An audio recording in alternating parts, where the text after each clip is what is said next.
By sunrise, the whole town had already decided that Kairo Venn had lost his mind. 6 rusted tractors sat in a crooked line behind his dead wife's old farmhouse, their tires cracked, their engines silent, their paint eaten by years of rain and neglect. Neighbors slowed their pickup trucks just to laugh. Men at the feed store shook their heads. Women whispered that grief had finally broken him. And when Kairo stood there with his little son clinging to his leg, staring at those broken machines like they were treasures, nobody saw a future worth believing in. Nobody saw the farm that would one day be valued at $100 million. Nobody saw the miracle beginning in the mud. If you believe in kindness, second chances, and the quiet strength of people the world laughs at, please like, comment, share, and subscribe to Lifeline Diaries. Your support helps stories like this reach hearts that may need hope today. Kairo Venn was not a businessman, not a rich investor, and certainly not the kind of man people expected to change a valley. He was a 38-year-old single father with rough hands, tired eyes, and a 9-year-old son named Oren who had learned too early how to pack his own lunch and pretend not to hear adults talk about unpaid bills. Kairo's wife, Maribel, had passed away 3 years earlier after a sudden illness that emptied their savings and left behind a silence so heavy the walls seemed to breathe it. The farm she loved had become a place of weeds, leaking roofs, unpaid taxes, and memories too painful to touch. Every morning, Kairo woke before daylight, made coffee he barely drank, tied his boots, and tried to be both mother and father while carrying a grief nobody in town had patience for anymore. The land had once belonged to Maribel's grandparents, nearly 400 acres of dry soil, old barns, and fields that had not produced anything meaningful in years. Most people in Bryer County called it cursed land. Too much clay, too little water, too far from the highway, too broken to save. Developers had offered Kairo small money for it more than once, enough to clear his debts but not enough to keep his promise to Maribel. On the last clear day before she died, she had squeezed his hand and whispered that land remembers love. At the time, Kairo had only cried. He had not understood. But after she was gone, those words became the only thing keeping him from selling the farm and disappearing into some apartment where Oren would never smell rain on wheat or hear frogs singing in the drainage ditch. The 6 tractors came from an auction 3 counties away. Nobody wanted them. They were old, ugly, rusted machines from a forgotten estate sale, sold together because separating them would have cost more effort than they were worth. Kairo bought all 6 for almost nothing, using money he had secretly saved from repairing fences and hauling feed for neighbors who barely looked him in the eye. When the tow trucks brought them home in broad daylight, the town saw the spectacle and laughed like it was entertainment. A man named Braddock Sill, who owned the largest cattle ranch nearby, laughed the loudest outside the diner, saying Kairo had bought himself a museum of mistakes. Others joined in because cruelty often feels safer in a crowd. But Kairo did not buy the tractors because they worked. He bought them because he saw pieces. One had a good transmission. One had a salvageable hydraulic system. One had a frame stronger than anything built cheaply today. One had parts that matched an old irrigation rig buried behind his barn. To everyone else, they were junk. To Kairo, they were 6 wounded giants waiting to be stitched together. Every afternoon after school, Oren sat on an upside-down bucket while his father worked under hoods, scraped rust, replaced belts, cleaned filters, and whispered instructions like prayers. Sometimes the boy fell asleep against a tractor tire while the sun lowered into the fields. Sometimes Kairo's hands bled from stubborn bolts, and he hid them in his pockets so Oren would not worry. The first winter was merciless. Pipes froze. Creditors called. The power company sent warnings printed in red. Kairo sold his truck and drove an old delivery van with no heat. He skipped meals and told Oren he had already eaten. At night, when his son was asleep, he sat at the kitchen table with Maribel's photograph beside a pile of bills, pressing his fists into his eyes until the darkness sparked. More than once, he almost gave up. More than once, he walked outside in the cold and looked at the land, asking why love had to feel so much like punishment. But every morning, daylight returned, and so did the work. The first tractor coughed alive in late March, just after sunrise. It did not roar beautifully. It shook, smoked, and sounded like a metal beast clearing its throat after years underground. But it moved. Kairo stood frozen with one hand on the steering wheel, tears cutting clean lines through the grease on his face. Oren jumped so high he nearly fell backward, shouting into the empty field as if the whole world needed to hear. That day, they plowed 10 acres. The lines were crooked, the tractor overheated twice, and a neighbor driving past laughed again. But Kairo did not care. For the first time in 3 years, the land was open. Kairo did not plant what everyone expected. No corn, no soy, no ordinary crop that would keep him trapped competing with richer men and better machines.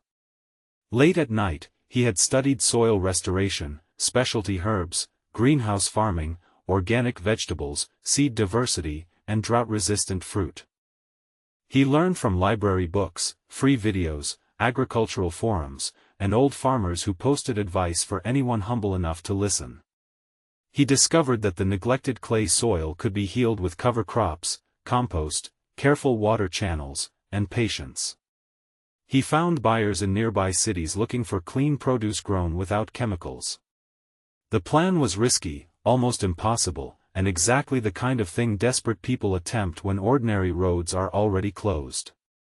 That spring, Kairo planted lavender, heirloom tomatoes, medicinal herbs, peppers, berries, and rows of sunflowers for pollinators. He used 2 tractors for fieldwork, stripped another for parts, converted one into a compost turner, and rebuilt an old water pump using pieces from the 5th. The 6th sat near the barn like a promise waiting its turn. People kept laughing, but the laughter changed slowly. At first it was loud and certain. Then it became confused. Then quieter. Because by midsummer, the dead farm had color. Bees moved through the lavender like floating sparks. Tomatoes hung heavy and red. Sunflowers faced the sky in golden rows. The air smelled alive. Still, success did not arrive like a miracle. It arrived like a fight. Deer destroyed one field of greens. A storm flattened 2 greenhouses Kairo had built from salvaged windows. A buyer cancelled a contract the night before harvest. Oren got sick during the busiest week of summer, and Kairo spent 2 nights beside his bed, then worked the fields with no sleep. One afternoon, the bank sent a final notice. Kairo stood in the yard reading it while dust blew across his boots, and for a moment, he felt the old darkness return. Then Oren came outside carrying a small wooden sign he had painted himself. The letters were uneven, but they read, Maribel's Sun Farm. Kairo stared at the sign, then at his son, and something inside him stood back up. The turning point came from an unexpected place. A chef named Safra Vale from the city stopped at a roadside stand Kairo had built from scrap boards. She bought a basket of tomatoes, a bundle of basil, and a jar of lavender honey. The next day, she came back with 2 restaurant owners. A week later, she brought a food distributor. She said the tomatoes tasted like sunlight and memory. Kairo did not know how to answer, so he only lowered his eyes and thanked her. Within a month, Maribel's Sun Farm had small contracts with restaurants that cared more about flavor than perfection. Kairo began delivering produce before dawn, Oren sleeping in the passenger seat under a blanket, the old van rattling down highways with crates stacked in the back. Money came slowly, but hope came faster. Kairo paid the power bill. He bought Oren new shoes. He repaired the farmhouse roof 1 section at a time. He hired 2 local teenagers for weekend help, then an elderly widow named Tamsin who knew more about herbs than any book. She taught Oren how to dry mint, save seeds, and speak gently around bees. The farm became less lonely.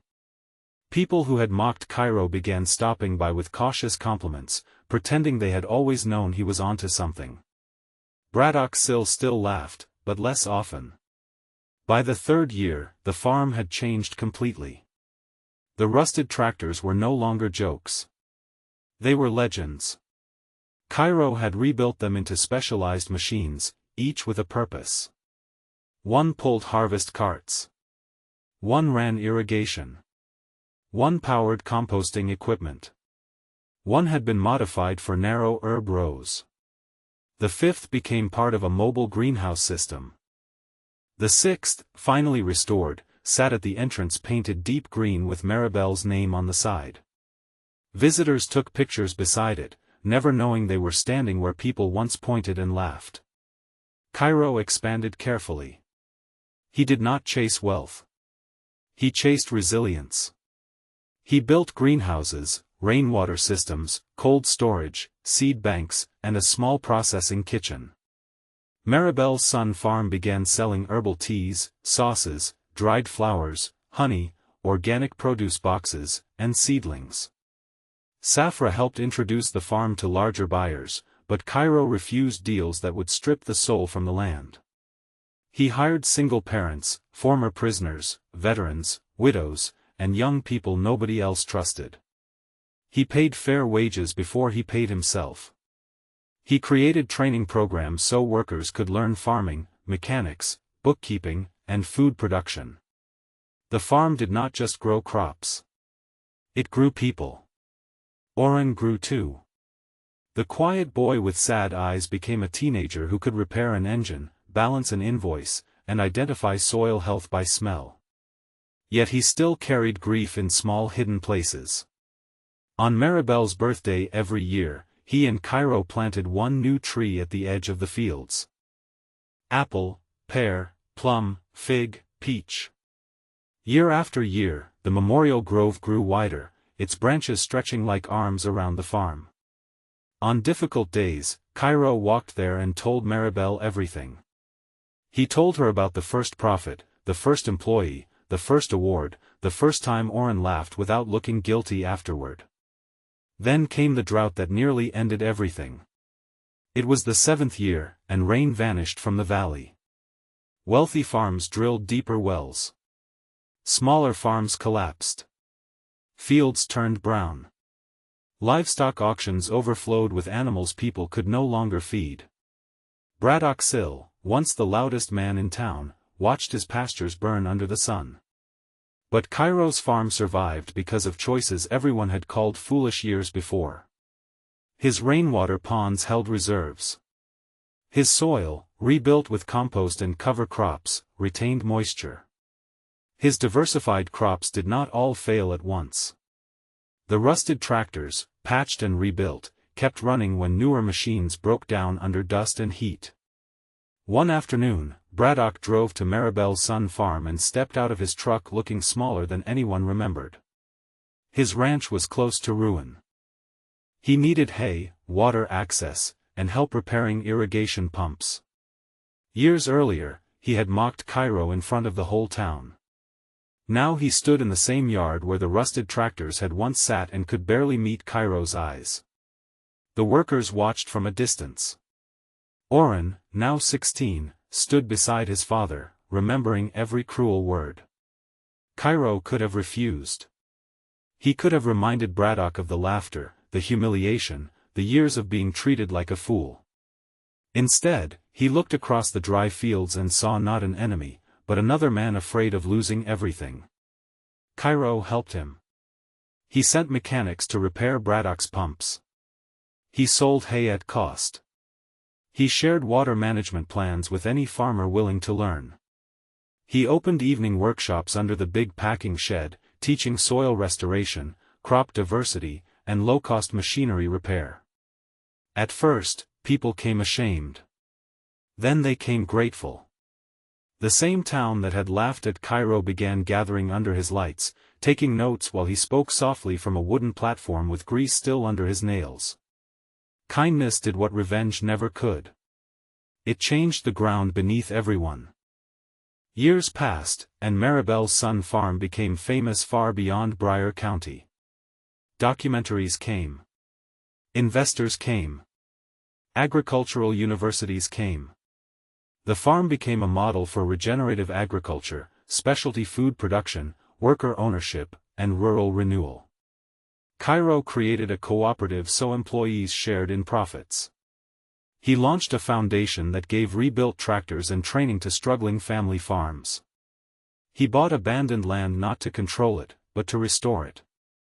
The once cursed acreage became thousands of acres of orchards, greenhouses, seed fields, learning centers, and food facilities. When a major valuation placed the entire operation at $100 million, the headline spread everywhere: "Single dad who bought 6 rusted tractors builds $100 million farm empire." But Kairo never liked the word empire. He said empires take. Farms give. The day the valuation was announced, the town held a celebration at Maribel's Sun Farm. Long tables stretched beneath strings of lights, and families ate food grown from the same soil they once mocked. The 6 tractors were parked in a shining row near the entrance, restored but still bearing small scars of rust under their paint, because Kairo wanted people to remember. Oren, now a young man, stood beside his father as children climbed carefully onto the old machines for pictures. Tamsin cried openly. Safra brought a cake shaped like the farmhouse. Even Braddock came, older and humbled, carrying a handwritten letter of apology he had taken years to find the courage to write. As the sun lowered, Kairo walked to the microphone. He looked at the fields glowing gold, at the workers who had become family, at his son standing tall where once he had clung to his leg. For a moment, his voice almost failed. He said the farm was not built from tractors, land, money, or luck.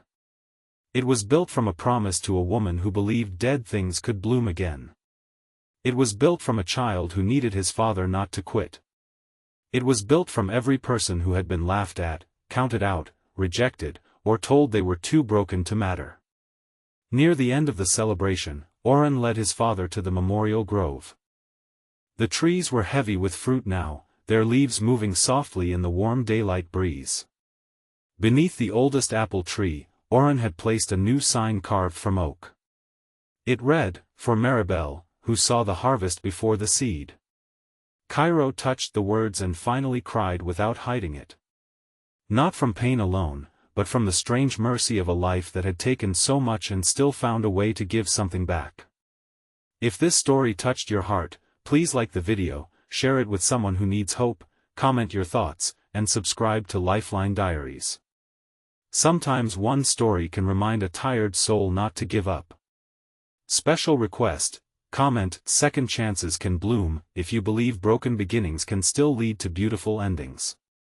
And as daylight settled over Maribel's Sun Farm, Kairo Venn stood beside the tractors everyone had laughed at and watched his son walk through fields that once looked dead. The machines were quiet now, the valley was warm, and the farm seemed to breathe with memory. Kairo understood at last what Maribel had meant. Land remembers love. So do people. And sometimes, when the world laughs at what you are trying to save, heaven is only waiting for you to keep going long enough for the harvest to prove them wrong.